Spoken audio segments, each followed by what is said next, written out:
할렐루야. 반갑습니다. 여러분, 사실 제가 잘생긴 거 아세요?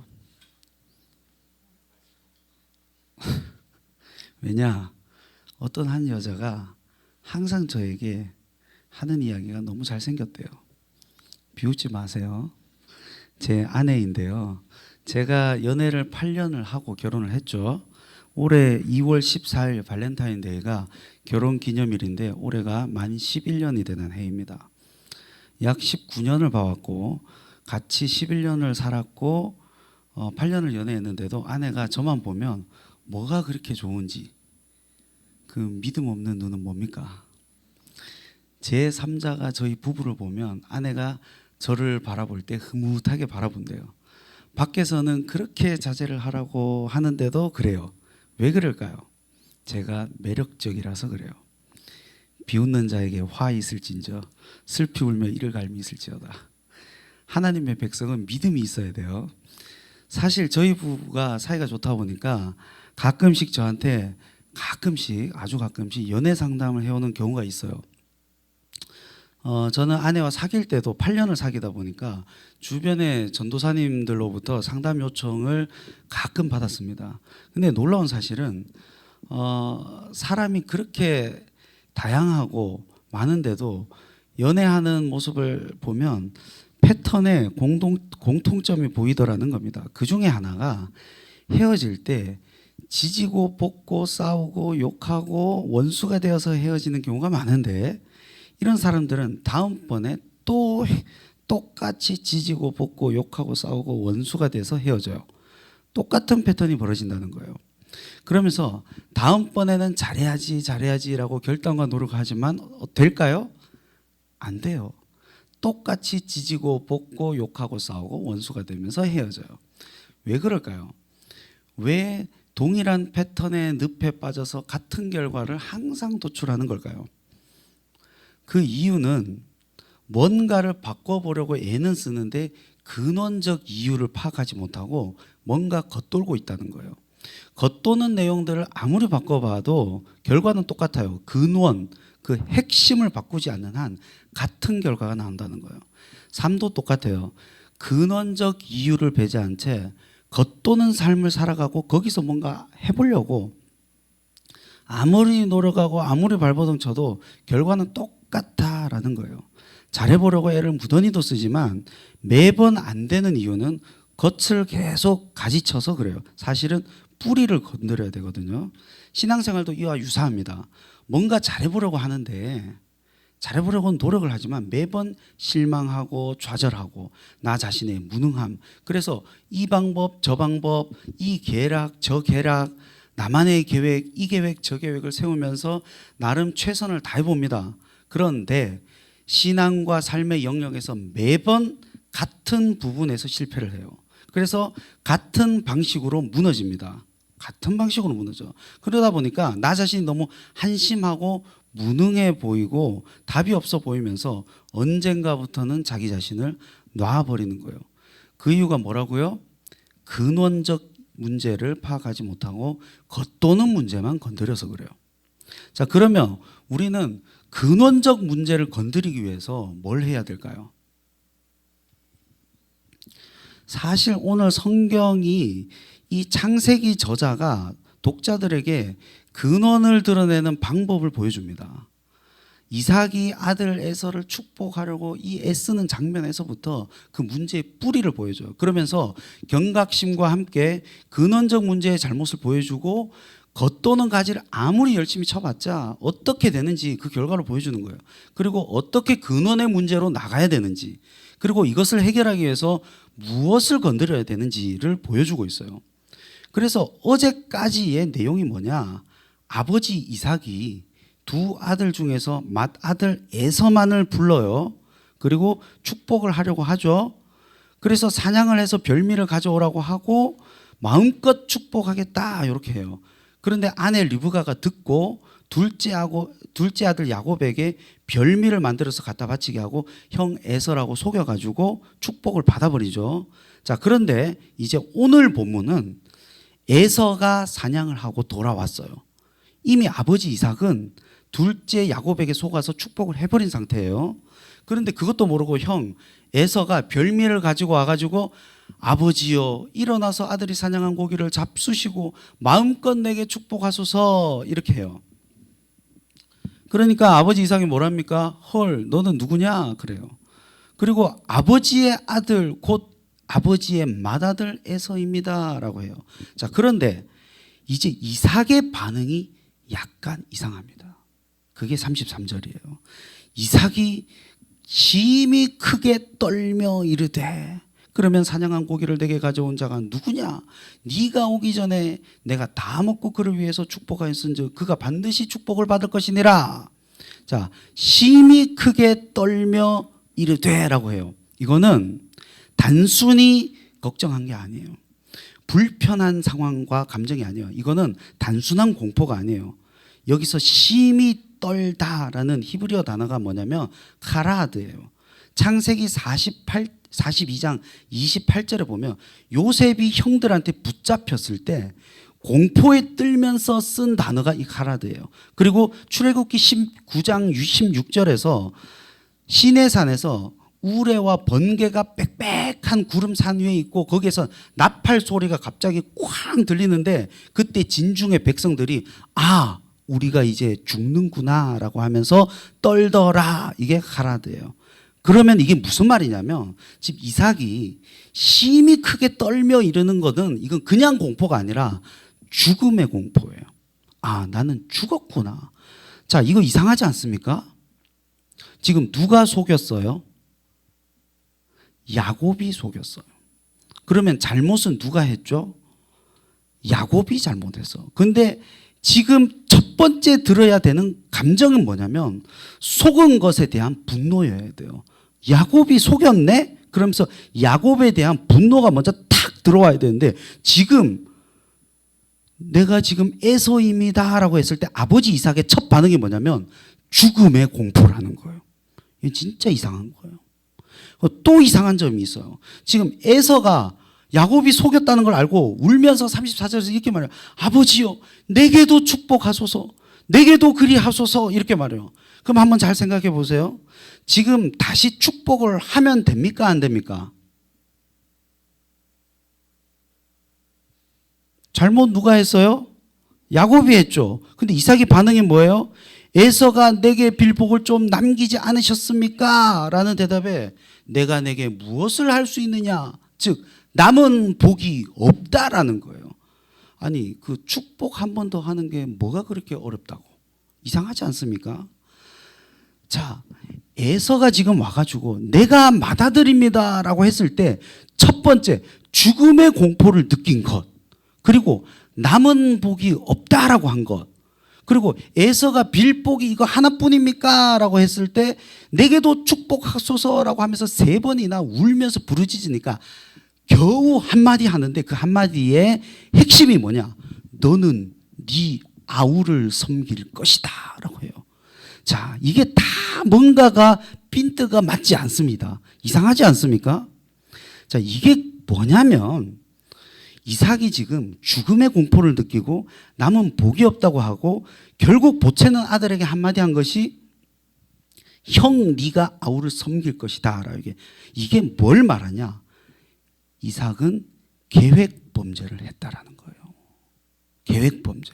이삭은 둘째 야곱이 장자 권한을 가진다는 것을 이미 알았던 거예요. 형이 아우를 섬길 것이다 라는 하나님의 말씀과 신탁을 이미 알았어요. 그럼에도 불구하고 지금 하나님의 뜻을 알고도 자기가 에서를 축복하기로 자기만의 계획을 세우고 자기만의 계획을 추진시킨 이 계획 범죄, 즉 이삭의 간교함의 극치를 보여주는 사건이라는 거예요. 지금 창세기 저자는 이 사건이 얼마나 지금 이삭이 간교한 것인지 그것을 드러내고 있어요. 그 힌트가 뭐냐? 이 에피소드의 시작과 이 에피소드의 끝에 결론을 이상하게 결론 지어버려요. 그게 뭐냐? 이삭의 간교함을 봐라 그러면서 이 모든 것이 어디서 시작됐냐? 시작과 끝에 있는 에서의 결혼이라는 거예요.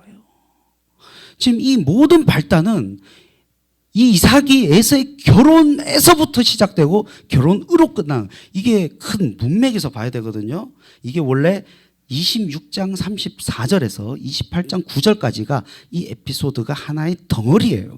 근데 이것이 샌드위치 구조를 이루고 있어요. 이 에피소드의 시작이 에서가 헷 족속의 딸과 결혼해요. 그걸로 시작해요.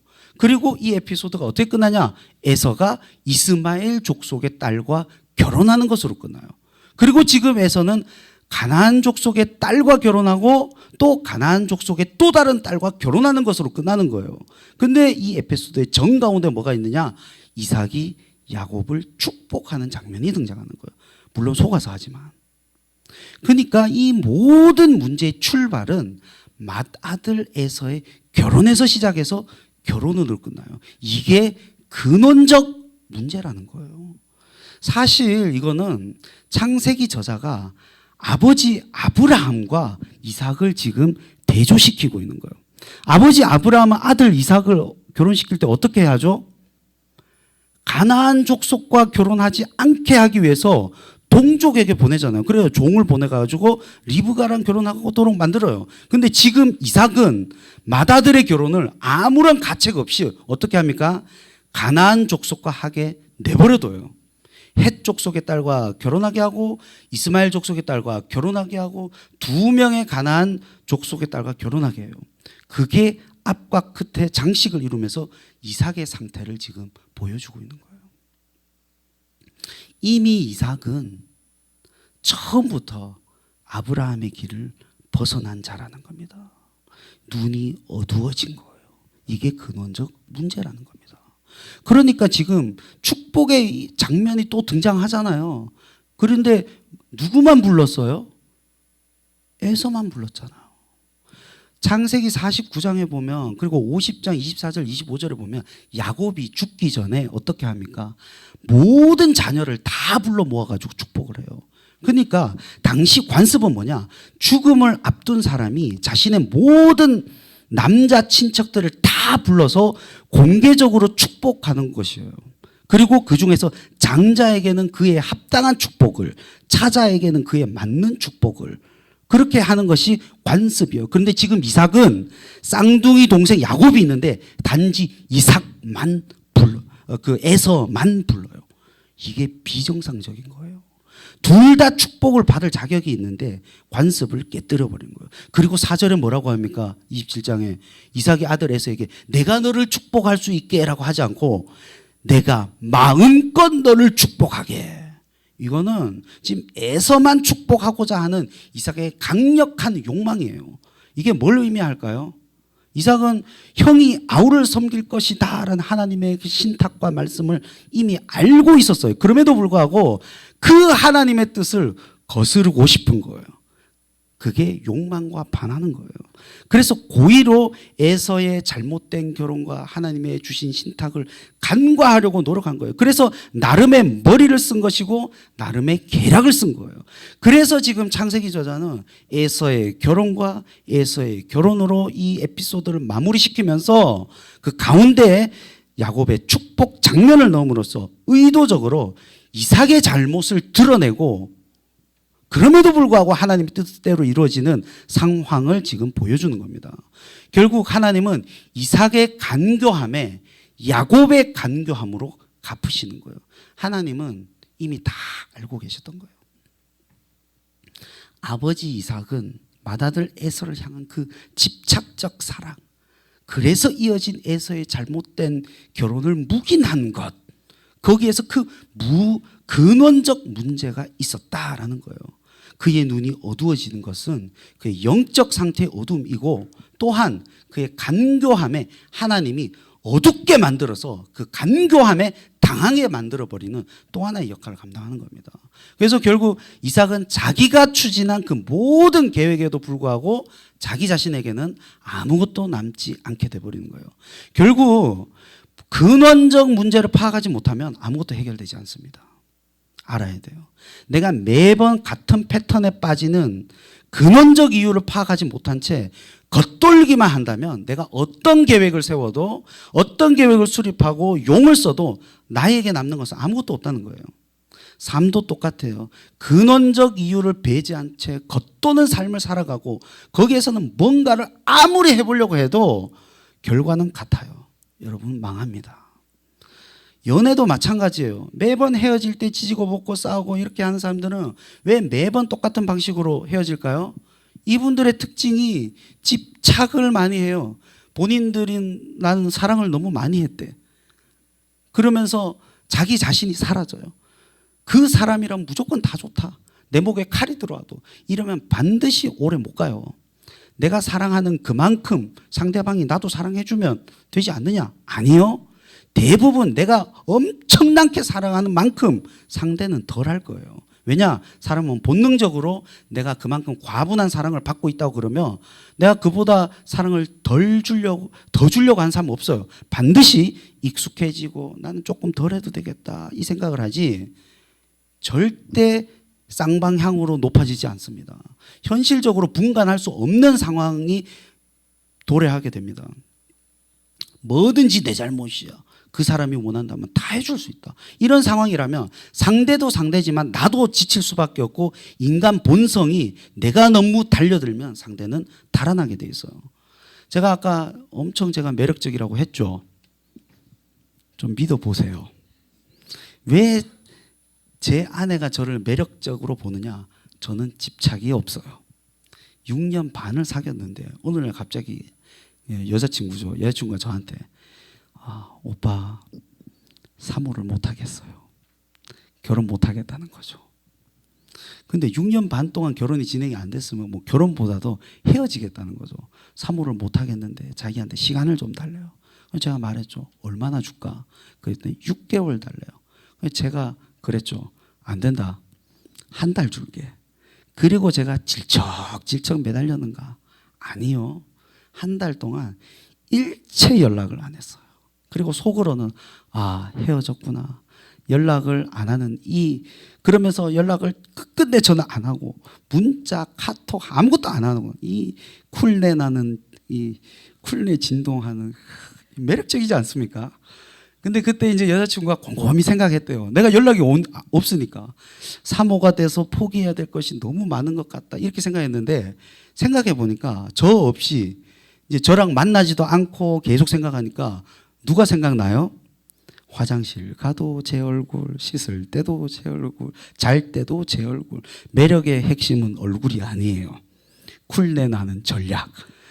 2주 만에 연락이 와서 저보고 결혼하겠다고 했어요. 자기 혼자 북치고 장구치고 하고 저는 뭐 그냥 받아주는 거죠. 쿨하게 플렉스 하지 않습니까? 만약 제가 시간 주겠다고 해놓고 질척질척 했으면 어떻게 됐을까요? 헤어졌을 거예요. 이게 뭐냐? 연애의 근원을 건드리는 전략이에요. 눈앞밖에 보이지 않는 사람은 계속 설득하면서 왜 나를 다시 만나야 되는지 내가 얼마나 좋은 사람인지 주절주절거리면서 오열하고 설명하고 이게 겉도는 거예요. 상대방은 안 들려요. 신앙생활도 결국에 근원을 건드리지 못하면 삶의 모든 영역에서도 근원을 건드리지 못하면 매번 질척질척거리는 삶을 살게 되고 질척질척거리는 신앙생활을 하게 돼요. 매번 같은 패턴에 무너지게 되고 매번 무너지는 나를 바라보면서 실망하고 이런 무가치한 삶을 살게 된다는 거예요. 자, 그러면 이 근원적 문제를 파악해서 내 삶을 바꾸기 위해서는 뭘 해야 되느냐? 제가 3가지를 제시할 거예요. 근원적 문제를 드러내기 위해서는 일단 첫 번째로 나의 간교함, 나의 속셈을 하나님이 다 알고 있다는 것을 먼저 인식해야 돼요. 이건 모르겠지 하나님이 이 정도야. 그런 것은 없다는 거예요. 그걸 인정해야 돼요. 하나님이 나의 관계를 다 아신다는 것을 먼저 인정해야 됩니다. 우리는 소경이에요. 하나님의 존재는 알지만 내 모든 속셈을 하나님이 과연 다 아실까? 눈 가리고 아웅하는 경우가 너무 많아요. 일단 이 부분을 인정해야 돼요. 어제 새벽 예배 설교자께서 제가 아플 때 저희 집에 찾아와서 놀렸다. 그리고 본인이 아팠다라는 설교를 했거든요. 제가 받아칠게요. 사실 그거는 놀린 게 아니라 저를 살인한 거예요. 저는 아파 죽을 것 같은데 굳이 우리 집에 오겠다고. 왜 왔을까요? 꾀병인가 파악하려고 왔대요. 이 간교함을 보세요. 저는 온몸에 통증으로 아파 누워있는데 와서는 저를 막 웃겨요. 저는 웃으면 너무 아프거든요. 근데 연타로 웃겨요. 이게 뭔지 아세요? 살해 혐의예요. 웃기지 말라고 아파 죽겠다고 하는데도 계속 웃겼거든요. 하나님은 그 간교함을 다 아시는 거예요. 그리고 그 입 다물라라면서 그 목을 붓게 만드시고 아프더라고요, 그분이. 그때 저는 살아계신 하나님의 역사를 느꼈습니다. 하나님이 그 간교함 다 아신다는 거예요. 자, 일단 우리가 생각하는 그 모든 것, 그 이상으로 하나님이 다 알고 계시다라는 것을 우리는 인정을 해야 돼요. 그게 1단계예요. 두 번째, 우리는 이미 하나님의 뜻을 알고 있어요. 단지 내 욕망 때문에 가려진 것이지. 하나님의 뜻을 모르는 경우 거의 없어요. 잘 한번 생각해 보세요. 원칙을 따라가는 것이 하나님의 방향이에요. 선택이 어렵다고요? 어떤 선택을 해야 될지 모르겠다고요? 잘 한번 생각해 보세요. 정말 선택이 어려운 것인지, 하나님의 방향과 내 욕망이 충돌하기 때문은 아닌 것인지, 우리가 하나님의 뜻을 몰라서가 아니에요. 내가 하나님의 뜻을 알고도 거부하는 방향으로 움직이고 있는 것은 없는지 한번 살펴봐야 돼요. 이삭이 이미 하나님이 세운 그 뜻을 알고 있음에도 불구하고 자신의 욕망대로 가다가 간교한 계략을 세운 거예요. 우리는 이미 하나님의 뜻도 알고 있어요. 여러분, 솔직해지셔야 돼요. 세 번째는 단순해져야 돼요. 아브라함과 이삭의 비교에서 아브라함은 이삭을 번제로 바치라는 하나님의 명령 앞에 일견 단순했어요. 우리는 너무 생각을 많이 하고 계산을 너무 많이 해요. 그러면서 하나님의 뜻이라는 미명하에 나의 계획으로 하나님을 끌어들이려는 시도를 너무 많이 합니다. 실제로 한번 생각해 보세요. 여러분들 다 이미 답 알고 있어요. 그러면 단순하면 됩니다. 뭘 그렇게 많이 계산해요? 아브라함의 단순함, 이삭의 간교함, 이게 비교되는 대목이에요. 그러면 여러분의 삶을 여러분의 간교함으로 이끌어 가고 싶으세요? 여러분의 간교함은 그 간교함으로 인해 여러분들이 속아버리게 될 겁니다. 우리의 삶을 단순함으로 정리해버려야 돼요. 이미 알고 있는 그 뜻, 그런데 내가 애써 무시하고 간과하고 나의 욕망 때문에 충동하는 그 하나님의 뜻, 알고 있다면 단순히 나가야 돼요. 하나님의 뜻대로 그냥 단순히 가세요. 너무 많이 계산하지 마세요. 우리 이 시간 한번 기도하도록 하겠습니다. 우리 이 시간 기도할 때 하나님은 나의 간교함을 다 알고 계시다는 것을 우리가 인정하게 해주세요. 내 욕망 때문에 하나님의 뜻이 가려지지 않게 하여 주시옵소서. 단순하게 하나님의 뜻대로 살게 해주세요. 이 근원을 건드리는 성숙한 그리스도인이 되게 하여 주시옵소서. 우리 이 기도 제목을 놓고 다 같이 한번 기도하도록 하겠습니다.